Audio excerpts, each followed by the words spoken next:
Hola, hola, hola, soy Víctor, estoy leyendo por aquí mi novela Nieblas de Perdición. Hoy toca el capítulo 26 que se titula Acercamiento y vamos a ello. La plaza Porlier, adornada simplemente con 4 parterres que alojaban arbustos, flores bajas y el mismo número de finos árboles, no tenía muchos sitios donde esperar discretamente con un equino. En la esquina opuesta al banco, frente al hotel en obras y tras un sólido edificio de piedra con un saliente central superior que amagaba una torre, frente a un palacio y al lado de otro, existía un espacio cuadrado menor que antecedía la calleja que continuaba hacia el extremo norte, donde la calle de tras la cerca se convertía en otra. Diego ató allí a manchas a un poste que lo dejaba oculto desde el punto de vista que le preocupaba, y se asomó para otear el lugar, con la esperanza de coincidir con la mujer de ancha trenza avellana. Un rato después, ante las suspicacias que provocaba su posición a los viandantes y motivado por las ganas de fumar, se ausentó para ir a un estanco y volver a la misma posición con un cigarrillo en la mano que explicase qué hacía parado en aquel lugar. Después de tantísimas horas de abstinencia, el humo del tabaco le supo a gloria. Pasado un tiempo apareció Olga por la calle de San Francisco, orientada en sentido contrario al parque de similar nombre, girando por la esquina curva del banco y tomando la calle de la Luna. Diego comenzó a moverse, pero volvió a su posición en cuanto percibió que el hombre que la seguía y hablaba desde atrás en voz alta era Camilo, con las vendas de la cabeza tapadas en parte por un sombrero de copa. La distancia de 1,5 metros desapareció casi por completo cuando ella se giró con expresión de enfado y le respondió de malas maneras, poco apropiadas en público para una dama y menos aún dirigidas a su progenitor. No conseguía oír lo que decían, pero daba la impresión de ser una discusión fuerte. Miró a Manchas y creyó que allí estaría bien, aunque no lo vigilase de cerca. Dio la vuelta a la manzana, avanzó detrás de un corpulento sujeto con un amplio gabán, utilizando su silueta para no ser descubierto, y se cobijó en el portal entrante del vetusto edificio contiguo al hotel. Se había perdido gran parte de la conversación, que seguía siendo difícil de escuchar, porque en aquel momento el volumen inicial había descendido notablemente.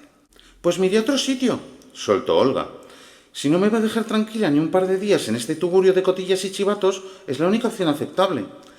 El botones que había en la puerta se metió adentro ante el cariz que estaban tomando las palabras de la huésped hacia el elegante establecimiento, aprovechando que no se las estaba dirigiendo a él.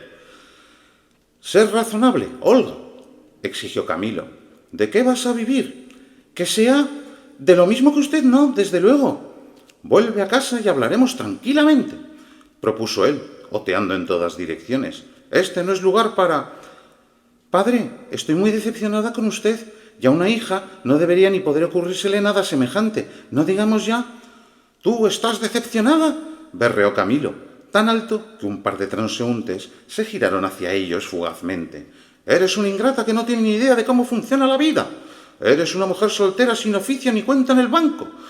¿Qué crees que va a pasar?» Olga se acercó mucho a su progenitor con los ojos en llamas, mirándolo igual que si fuera su enemigo más acérrimo, y le susurró al oído algo que Diego fue incapaz de discernir. Camilo dio 2 pasos atrás y la observó con el ceño fruncido y los labios tan apretados que el bigote casi se fundía con la perilla. «Va a respetar mi decisión y darme unos días de margen», dijo ella. «Necesito descansar y reflexionar con calma. ¿Considero unas vacaciones individuales?» El hombre de ojos marrones gruñó, rotando la cabeza para analizar los alrededores antes de hablar. «De acuerdo, hija. Puedo aceptar ese último planteamiento. Tómate 1 o 2 semanas si es lo que requieres. Tu madre y yo estaremos en casa cuando quieras disculparte», aseveró él, antes de darse la vuelta y regresar por donde había venido. Olga entró al hotel. Diego tenía ganas de interceptarla, pero temía que aquel enfado acabase recayendo sobre él. Si necesitaba una prueba contundente de que ella disentía de las actividades familiares de verdad y no de boquilla, allí tenía una pública cuyo contenido no mencionado probablemente solo él pudiera deducir, aparte de los implicados. Aunque permanecer donde se hallaba parecía mucho más inteligente que seguirla, esperando a que volviera a salir, ignoraba cuánto tiempo podía tardar. Se le llegó a antojar factible que la carga emocional fuera positiva a la hora de que se le soltase la lengua con él. Y, no menos grave, quedarse tanto rato parado en la calle podía conllevar que lo descubriese alguien. Al acceder al hall, Olga estaba echándole un rapapolvo monumental al recepcionista, que había bajado la vista ante la imposibilidad de introducir ni una palabra en la ráfaga de reprimendas que le estaba cayendo. Los reproches hilaban unos con otros dotados de gran intensidad, mostrando un carácter que contrastaba con la dulzura habitual de la fémina. Para cuando terminó y el empleado fue a replicar, Diego estaba plantado a 3 metros de Olga, que lo vio de soslayo y se giró de inmediato, observándolo como si fuera una cucaracha. «Ese individuo no es cliente del hotel ni pretende serlo», sentenció, apuntándole con el índice. «Me está molestando. ¡Échenlo!». El hombre repeinado de detrás del mostrador hizo un gesto al guarda de seguridad ubicado junto a las escaleras, que se aproximó raudo. «Olga, por favor, solo te pido que me escuches», dijo Diego. El armario andante lo agarró por el antebrazo. «Señor, le ruego que salga inmediatamente o me veré obligado a usar la fuerza». «Te lo suplico, Olga. Permíteme unos minutos», rogó Diego. «Luego te dejaré en paz para siempre si así lo deseas, pero...» «Señor, tiene que abandonar el hotel», informó el corpulento guarda, arrastrando al último en llegar hacia la salida, haciéndole daño con la presión de sus dedos. «Me está arrugando el traje y yo no he hecho nada. ¡Suélteme!». Olga contemplaba la situación con una expresión híbrida, complicada de descifrar. «Déjelo», ordenó la huésped al vigilante. «A lo mejor me he precipitado. Supongo que tiene derecho a 5 minutos en la cafetería». El hombretón soltó a Diego, que vio a otro sujeto de similares características entrando en la estancia por un lateral, probablemente para apoyar a su compañero. «Disculpen las molestias», dijo ella, antes de desplazarse y darles una propina a cada uno de los empleados, sacada de su diminuto bolso. «Agradecería que estuviesen atentos por si solicito auxilio. Nunca se sabe». Los tres asintieron, metiendo en sus bolsillos los recibidos sin comprobar cuánto era. La zona de restauración se hallaba dividida en 2 partes por un cristal translúcido decorado con coloridos motivos florales.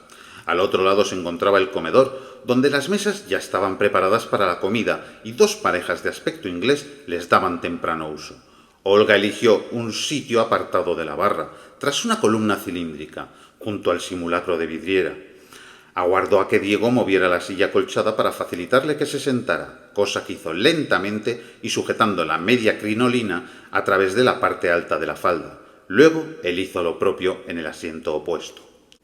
«¿Qué quiere de mí, señor Campoamor?». «En primer lugar, que volvamos a tutearnos». «Preferiría que no. Eso indicaría una cercanía que no sé si procede». En todo este periodo convulso tan fatídico, uno de los escasos consuelos que he tenido era que manteníamos cierta amistad, o al menos un trato cordial. Ese tipo de cuestiones se consiguen con méritos, no se exigen. De momento, lo único que me ha proporcionado usted son quebraderos de cabeza. Olga, hemos pasado buenos momentos. Que usted ha despreciado. Sin duda, cree que soy una ingenua a la que puede engañar para obtener lo que le interesa. Eso no es así. Te tengo en alta estima, me has ayudado y... A mí me ha desbordado una confusión justificada por el terremoto que ha hecho tambalearse mi antaño tranquila vida. ¿Ve? Lo mejor es que usted vuelva a su calmada cotidianidad y me deje hacer lo mismo.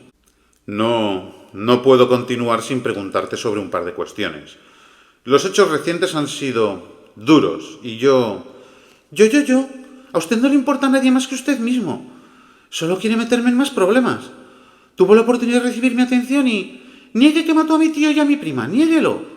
Es mucho más complicado que todo eso. ¿Y tampoco le abrió la cabeza a mi padre? No fui yo. Reconozco cierto grado de implicación en los acontecimientos, pero no fui yo. Repitió.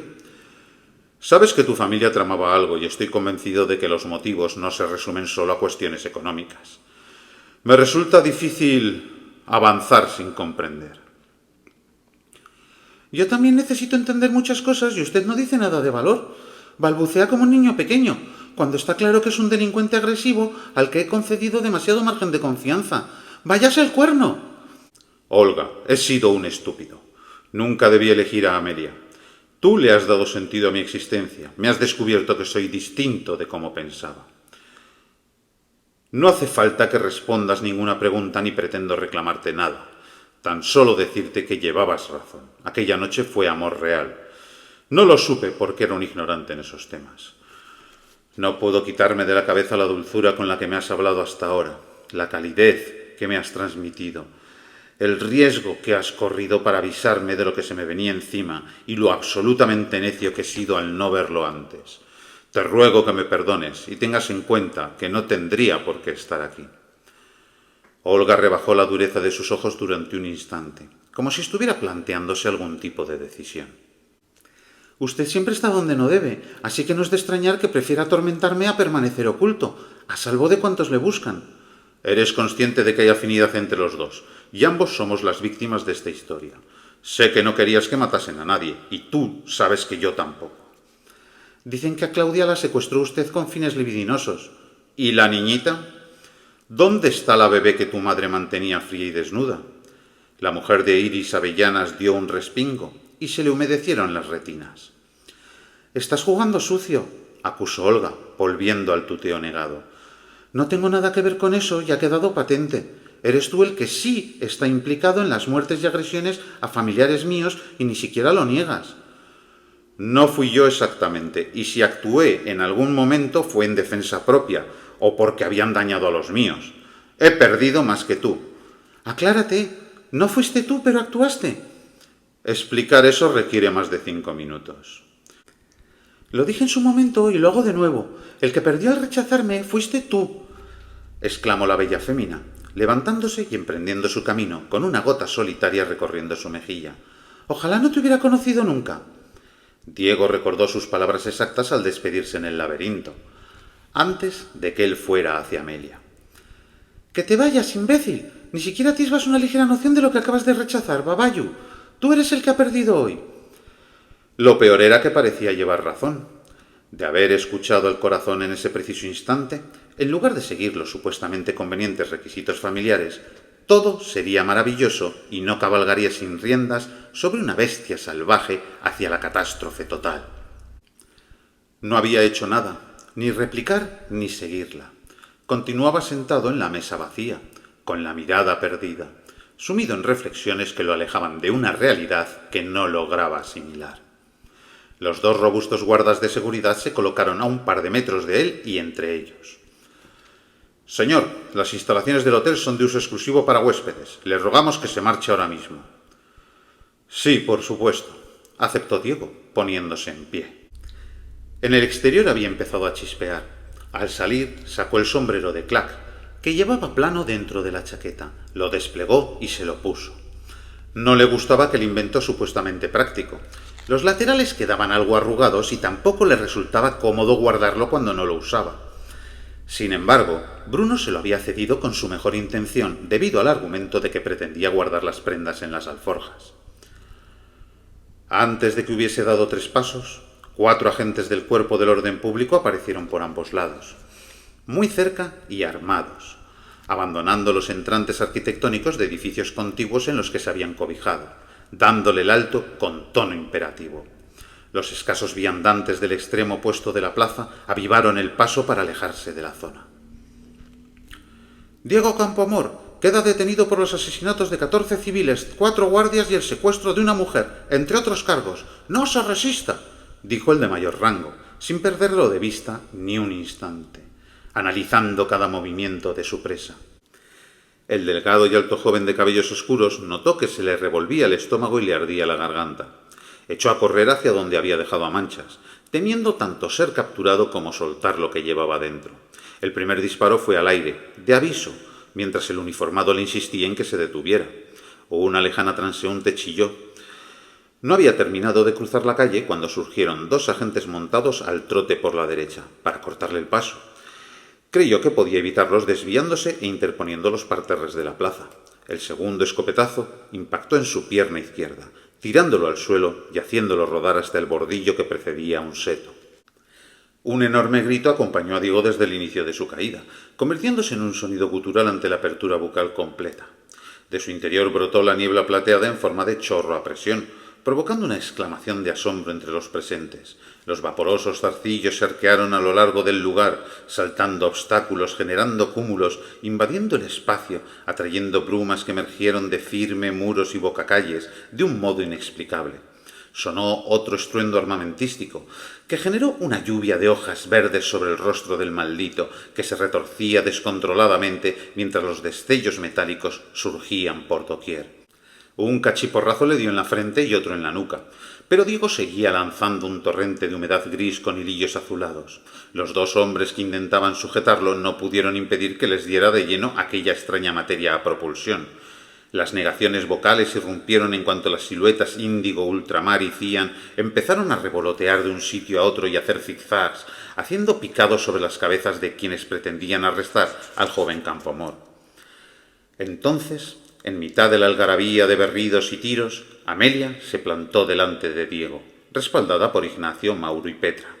El cuarteto sonreía con maldad, estirando sus extremidades etéreas hacia el recipiente que los había contenido, encabezados por la rubia, que dirigía sus largas uñas a los ojos en movimiento constante. Alrededor revoloteaban las siluetas casi invisibles del cochero y los 4 guardias civiles, acompañándolos de manera muy distraída. El anfitrión de tan atípico repertorio de entidades intentó revertir el sentido de su emisión, tragar lo que echaba al exterior, engullir a aquellos tenebrosos espectros. Conseguirlo no resultaba tan fácil como planteárselo. Los escopetazos eran rematados con gritos de dolor y ruidos de golpes contra el suelo. Era imposible ver más allá de 2 metros en aquella nada difusa que se había expandido con una rapidez inusitada. Pero, al lado de los fantasmas maléficos, los 2 agentes que más se habían acercado no continuaban con su labor ni huían despavoridos, sino que se atacaban mutuamente con las cachiporras, despidiendo un resplandor azulado por los ojos. La larga melena rizada de Amelia se agitaba en un vaivén incoherente con respecto al entorno, generando leves ráfagas de viento que creaban remolinos alrededor suyo. Sus uñas se clavaron en los párpados superiores y las mejillas del veinteañero, mientras Ignacio se introducía por su abdomen. Diego sentía escozor en el rostro, borrosidad en la mirada, dolor en las tripas y una taquicardia que amenazaba con alcanzar cotas mayores de las soportables por la anatomía humana. Oía murmullos y chirridos de origen incierto, entre los que empezaba a crearse una siniestra melodía rítmica que formaba vocablos incomprensibles. La voz de Amelia resonó en su cerebro, cobrando fuerza con respecto a todo lo demás, con un eco propio de valles estrechos y profundos, sin que quien había sido su prometido pudiera descifrar qué transmitía. Los brazos de la asesina ya estaban dentro de él, y los codos de ésta cegaban por completo al que sólo era capaz de rodar de un lado a otro, asediado por las convulsiones. Procuraba resistirse al asalto con una voluntad alimentada por la rabia que crecía en su interior, construyendo barreras mentales que detuvieran a los iracundos difuntos. Unas pezuñas serradas se formaron por encima de la vegetación contigua, descendiendo sobre el pecho del criminal buscado por la ley, arremetiendo con una potencia impresionante, descargando el peso del animal sobre unas costillas que crujieron de una manera atronadora, provocando un alarido que sobresalió por encima de todos los demás ruidos durante apenas 2 segundos, haciendo que el agredido perdiese la consciencia y quedase inmóvil sobre el pavimento.